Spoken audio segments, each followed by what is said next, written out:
Part આપણે 4 એટલે કે પાર્ટ નંબર ડી બરાબર એનો જે પ્રશ્ન 5મો હે પાર્ટ બદલશે પછી ચેપ્ટર વાઇઝ આપણે વિડિયો છે તો 100 mm લાંબી રેખાનો સામેનો દેખાવ xy સાથે 45 નો ખૂણો બનાવે બરાબર અને જો અને 60 mm લાંબો છે છેડો એમ આડી સપાટીથી 25 mm ઉપર અને ઊભી સપાટીમાં છે તો રેખાનો આ પ્રક્ષેપણ ઇંગ્લિશમાં પ્રોજેક્શન કહેવાય એ વસ્તુમાં ખાસ એક ધ્યાન રાખજો બરાબર ઘણી ગુજરાતીમાં પ્રોજેક્શન આવી રીતના આપી દઈએ તો ટેન્શન નહીં લેવાનું બરાબર એ વસ્તુ ખાસ ધ્યાન રાખજો દોરો બરાબર જીટીમાં આવી ભૂલ થતી હોય છે ગુજરાતી એસએનજી પ્રશ્ન એમાં ઇંગ્લિશમાં પ્રોપર હશે એટલે તમને અગાઉ કહી દઉં તો આપણે ઉપર આપણે 25 રકમ પ્રમાણે આપણે લઈએ બરાબર જ્યાં 10 ને 20 ને 25 આપણું તમે આમ પણ માપી શકો રેડી પોઈન્ટ કરી નાખવાનું તમારે ખાસ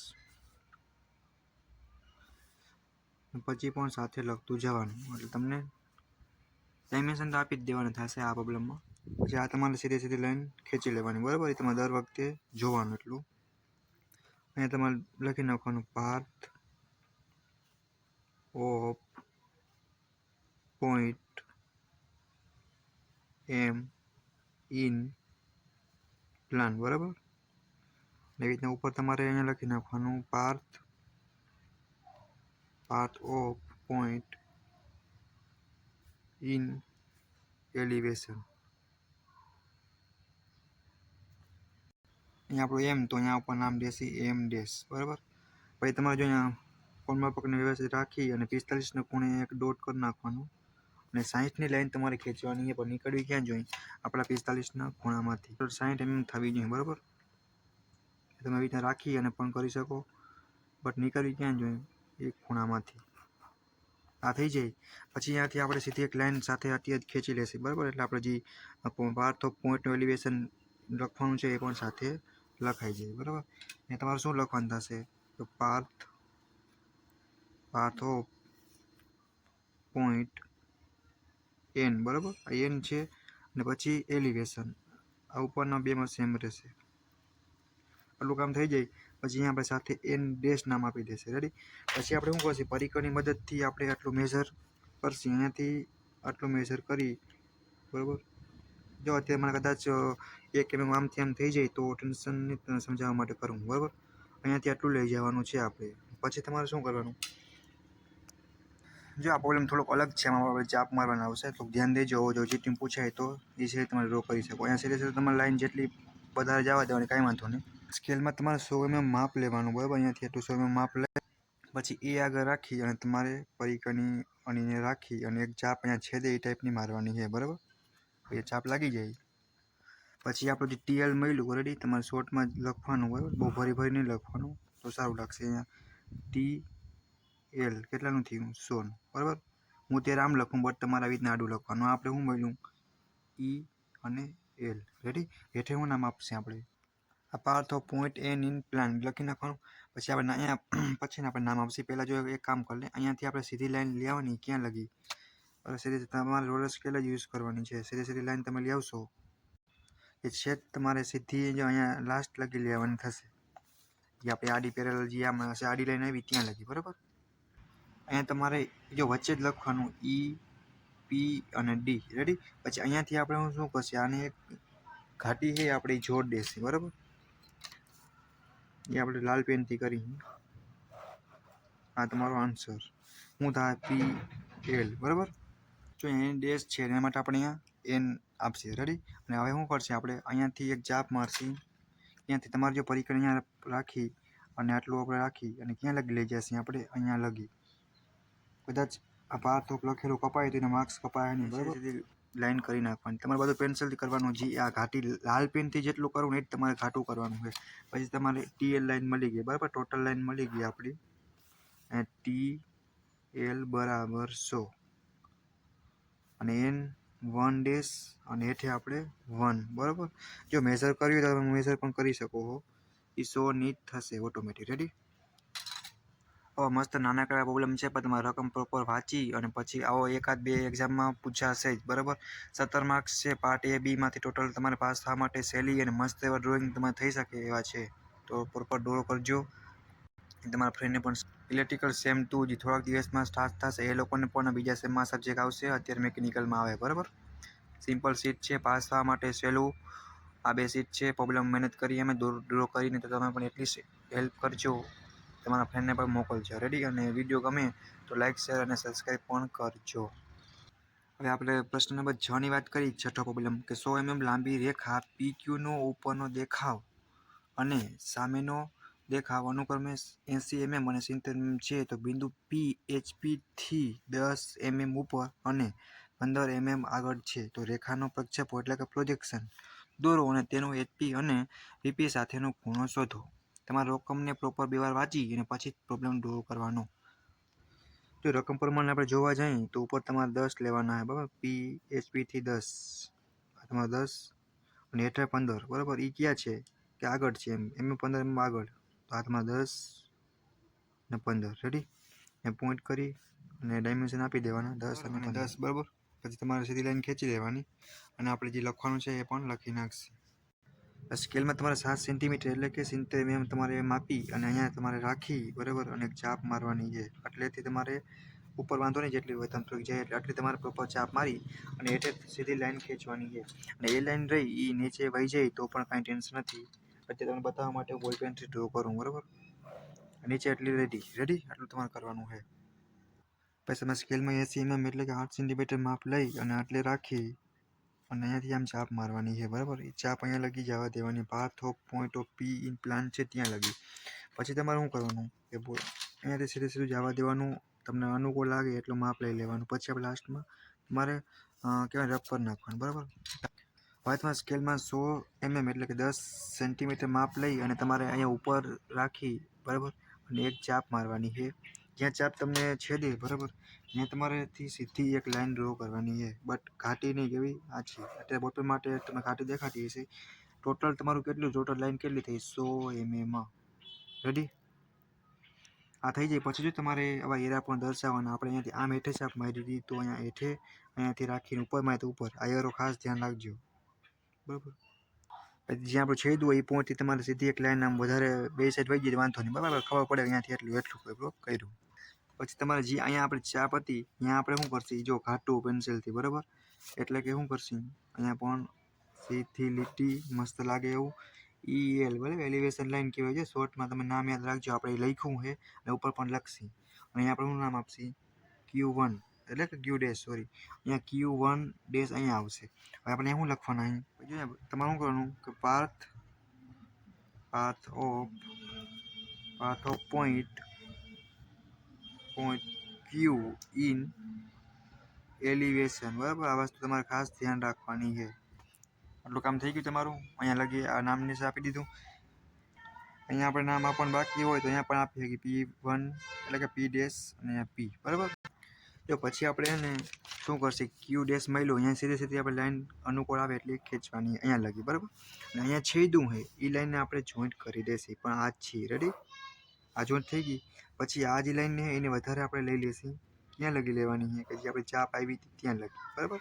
તો ચાપ અહીંયા આપણે કદાચ ઘટે એવો પ્રોબ્લેમ આવે તો તમારે અહીંયા રાખી અને પ્રોપર સરખું મેઝર કરીને થોડીક વધારી નાખવાની બરાબર. પછી તમારે શું કરવાનું અહીં તમારે ઘાટી લાઈનને પાછી કરી નાખવાની છે. જે આપણો મેઇન આન્સર હતો એ આપણો આ છે PL રેડી.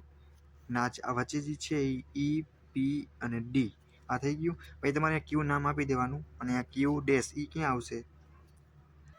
પછી આપણે અહીં Q ડેશથી સીધી એક લાઈન હેઠે જો Q ડેશથી એક સીધી લાઈન હેઠે ખેંચવાની ક્યાં લગી આપણે કે જે path of point of P in plan છે ત્યાં લગી બરાબર.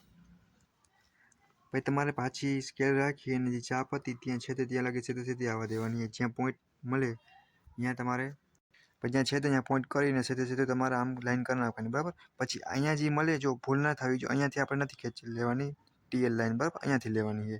એટલે આપણો જવાબ નથી એટલે આ તો આપણે આને આછી ડ્રો કરશી રેડી. અહીં તમારે કરી અને TL લખી નાખવાનું TL બરાબર 100. આપણો આન્સર છે એ કયો છે તો જો કે આપણો અહીંયાથી બરાબર આ છે. આ કઈ લાઈન થઈ PL રેડી. આટલું ત્યાં થઈ ગયા પછી તમારે Q નામ આપી દેવાનું. Q1 નામ આપવાનું છે લખવાનું હોય લાસ્ટમાં એ તમારે ખાસ ઇમ્પોર્ટન્ટ ન કરજો માર્ક્સ તમારે કપાવવાના. લાસ્ટમાં લખી નાખો path of point Q in plan, બરાબર. જો અહીંયાથી આ ઉપર જાય છે એના માટે ઉપર એરો, આ નીચે આવે એટલે નીચે એરો. એ ખાસ ધ્યાન રાખજો. આવું જ્યારે 60 કે 50 કે એની ઉપર જ્યારે માર્ક્સ જશે ત્યારે આવું નાની નાની ભૂલ નીકળશે. એટલે મસ્ત પ્રોબ્લેમ લાગવો જોઈએ. આપણે જો ખૂણા લીધા હોય એમાં તો આપણે એના રીતના કરીને લખી નાખીએ, બરાબર. જોઈએ આલ્ફા, રેડી, અને આ છે એનો પણ આપણે લખી નાખીએ થીટા, અને એના પણ પેપર દઈ દેવાના, અને એ રીતના આપણે હેઠે પણ લખી નાખવાનું, રેડી. ખૂણા જ્યારે લખવાની વાત આવે ત્યારે તમારે જેટલો એંગલ આપ્યો એ તમારે લખી નાખવાનો, બરાબર. આ બીટા એવી રીતના કોઈ પણ વસ્તુ તમારે ભૂલવાની થતી નથી, રેડી. આ નાના નાના પ્રોબ્લેમ છે, તમે ઇઝીલી તમે ડ્રો કરી શકશો. તો પ્રશ્ન નંબર 7 છે એ થોડોક મોટો છે અને કહેવાય ને આપણે થોડું લાંબો છે, તો ધ્યાન આપજો, બરાબર. પેપર થોડુંક હાર્ડ નીકળે તો પૂછાવાનું વધારે રહે એટલા માટે. તો રેખા AB નો એ છેડો આડી સપાટીથી 30 mm નીચે છે, બરાબર, અને ઊભી સપાટીથી 25 mm પાછળ છે, બરાબર. પાછળનો મતલબ 25 mm આપણે ઉપર આવશે, બરાબર. તો છેડો B આડી સપાટીથી 50 mm નીચે અને ઊભી સપાટીથી 60 mm પાછળ છે, અને બંને રેખાની ખરી લંબાઈ, ખરી એટલે કે ટ્રુ, બરાબર, તેમજ આડી સપાટી અને ઊભી સપાટી સાથેના ખૂણાઓ શોધો. તો તમારી આ રકમથી આપણે 1 by 1 સ્ટેપ બાય સ્ટેપ દોરવાનું ચાલુ કરીએ. આપણા તો 25 mm તમારે ઉપર લાઈન ખેંચવાની, બરાબર, અને 30 mm નીચે, એટલે કે 10, 20 અને આપણું 30, બરાબર. પછી તમારે ડાયમેન્શન આપી દેવાના. આ 25 ઉપરથી સીધી લાઈન, અને હેઠે પણ 30 થી સીધી લાઈન. પછી તમારે A ડેશ અને હેઠે એ નામ આપી દેવાનું, ઓકે.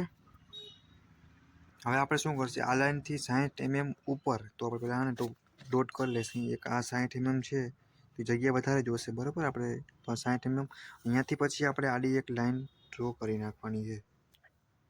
આટલું કામ થઈ ગયા. પછી તમારી XY લાઈન છે, અહીંયાથી 60 mm ઉપર લઈ જવાનું છે. ક્યાંથી? XY લાઈનથી. કોઈ અહીંયાથી ના લેતા ભૂલ થશે. અહીંયા લાગી, બરાબર. અહીંયા તમારે પોઈન્ટ કરી અને સીધી એક લાઈન બે સાઈડ જેટલી લંબાવી લેવાની. વધારે આવશે લાઈન એનો કોઈ માર્ક્સ નહીં કપાય, બરાબર. આ લાઈન ઉપર થઈ ગઈ. હેઠે તમારી XY લાઈનથી 50 mm હેઠે લેવાની. અહીંયા પણ આવી રીતના પોઈન્ટ કરી અને ટપકું કરી ડોટ કરી અને સીધી એક લાઈન ખેંચી લેવાની છે.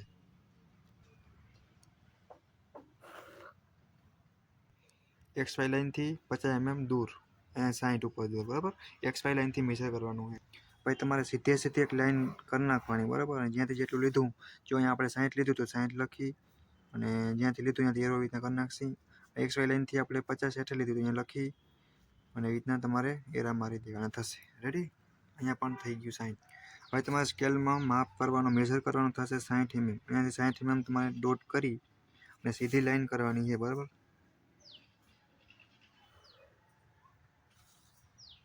અને લખી નાખવાનું EPD, બરાબર. એ તમારે ડાયમેન્શન પર આપી દેવાનું, કેટલા mm હતું દૂર, 60 mm, બરાબર. એટલે આપણે ખબર પડે, ભૂલાય નહીં એના માટે.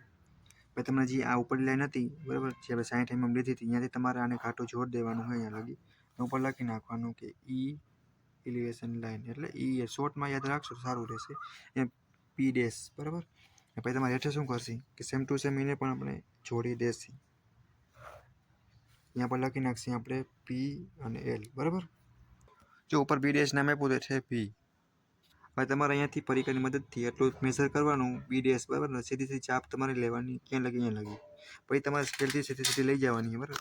લાસ્ટમાં જ્યાં લગી ટચ ના થાય, અડે નહીં ત્યાં લગી, બરાબર. અને એક વસ્તુ ધ્યાન રાખવાની છે, અહીંયા તમારે એરો આપવાનો, કેમ કે ઉપરથી ચાપ નીચે આવે એના માટે. અહીં તમે શું કરશો કે જો આપણે જોઈન્ટ જ છે, પછી તમે અહીંયાથી આને પણ જોઈન્ટ કરવાની છે, બરાબર. ને અહીંયા તમારે TL લખી નાખવાનું, બરાબર. ને જો અહીંયા B1 હતું ને, આપણે B છે તો ખાલી અહીંયા B1 લખી નાખશે. અહીંયા 50 ને આપણે ડાયમેન્શન જો છેટા આપ્યા, તમે બાજુમાં આપો તો વાંધો નહીં. લાસ્ટવાળી લાઈન છે અહીંયા લખવાનું પાર્થ ઓફ. આ બ્લેક પેનથી લખો તો વધારે સારું રહેશે, અથવા તમે ઘાટી પેન્સિલથી પણ લખી શકો. લોહીનું પેપર છે તો નહીં લખવાનું, કેમ કે પેલું સેમ છે, તમને હજી થોડોક આઈડિયો ના હોય એના માટે ખોટું ખરાબ થાય એના કરતાં, બરાબર. તો લખાય કે path of point and B in plane. ઉપર લખી નાખવાનું થાય પાર્થ ઓફ પોઈન્ટ, બરાબર, એ ઇન પ્લાન. જો છેલ્લે પ્લાન જ આવશે, ઉપર એલિવેશન આવશે બેમાં, એ વસ્તુ ધ્યાન રાખજો. અને કાંઈ નહીં આવે કેમાં, XY લાઈન ઉપર એલિવેશન આવશે પોઈન્ટ. જો path of point B in elevation, path of point A in elevation, ready. એટલે બેનો પ્લાન ઉપર એલિવેશન. પછી જો આ PL લાઈન અહીંયા તમારે વ્યવસ્થિત એ આગળ રાખી અને એવી રીતના આટલું ગુલાબી લાઈન જે છે એ મેઝર કરવાની, અહીંયા લગી ચાપ મારવાની છે, બરાબર. આમ જો વ્યવસ્થિત એને ચાપ મારી અને તમારે સીધે સીધું ઉપર ખેંચી જવાનું હોય, બરાબર. જ્યાં ઉપર છેદે ત્યાંથી તમારે આછી એવી લાઈન અહીંયાથી આમ કરી નાખવાની છે અને અહીંયા EL લખ્યું, બરાબર. તો આપણે TL પણ લખી નાખશું. જે આ ગુલાબી લાઈન એલી છે, આ TL, બરાબર. અને આપણો જે આવશે, જો આ ઉપરને છે એ એક વસ્તુ ધ્યાન રાખજો, આપણો થીટા છે અને જે ગુલાબી લાઈનથી જે આ મેઝર કરી એંગલ એ આપણો આલ્ફા છે, બરાબર. ને ઉપર નામ આપવાની વાત કરી તો અહીંયા B1 ડેશ. તો આવી રીતના અહીંયા આપણો પ્રોબ્લેમ છે કે જે મસ્ત મજાનો ડ્રો થઈ ગયો. થોડોક હાર્ડ પ્રોબ્લેમ છે, પ્રોપર તમે થોડુંક ધ્યાન દેશો તમને આવડી જશે, બરાબર. 4 માર્ક્સની અંદર અથવા 3 માર્ક્સની અંદર અથવા 6-7 માર્ક્સની અંદર આવા 2 પ્રોબ્લેમ આરામથી જીટીની અંદર પૂછાશે, બરાબર. તો એ વસ્તુનું ખાસ ધ્યાન રાખી અને પ્રેક્ટિસ ચાલુ કરી દેજો અને તમારા ફ્રેન્ડને પણ શેર કરજો. વિડીયો ગમે તો લાઈક કરજો, બરાબર. Thank you. જય માતાજી. 6 નંબરનું ચેપ્ટર છે પ્રોજેક્શન ઓફ પોઈન્ટ લાઈન, બરાબર. એનો પાર્ટ એ હતો, એની 5 કે 6 મેથડ જોઈ. એ આરામથી 9 માર્કનું એવું પૂછાય, બરાબર. તો એના પ્રોબ્લેમ આવા 2 હશે. અને પાર્ટ બી તરીકે જોવા જાય તો એમાં projection of point of plan હશે. એ પણ સહેલું છે, એ પણ 6-7 માર્કનો ફિક્સ પ્રોબ્લેમ હોય. એ પણ આપણે સીટના 5 કે 6 મેથડ લેશે, એમાં તમને 7 માર્ક્સનો હશે આરામથી, બરાબર. એ પણ તમને ડ્રો કરાવશે. એટલે આપણો પાર્ટ એ આખો જે પાર્ટ પાડ્યા છે 6-7 મેથડના, બરાબર. એટલે પાર્ટ એ પૂરો થાય. પ્રોજેક્શન ઓફ લાઇનના પ્રોબ્લેમ લીધા છે. હવે આપણે જો અત્યારે લાઇનના પ્રોબ્લેમ લીધા આપણે બધાય, હવે આપણે પ્લાનના પ્રોબ્લેમ 4 છે લેશું, બરાબર. તેમાં 17 માર્ક્સ ટોટલ બે બંને ભેગા કરીને થઈ જશે. અને આપણે આનું મટીરિયલ બનાવીને ડિસ્ક્રિપ્શનની અંદર પણ આપણે નાખી દઈશું. તો કોઈને મટીરિયલની લિંક જોતી હોય, કોઈને ડ્રો કરવું હોય, પોતાની નોટબુકમાં દોરવું હોય તો એ પણ ડાઉનલોડ PDF કરી શકે. Okay, thank you.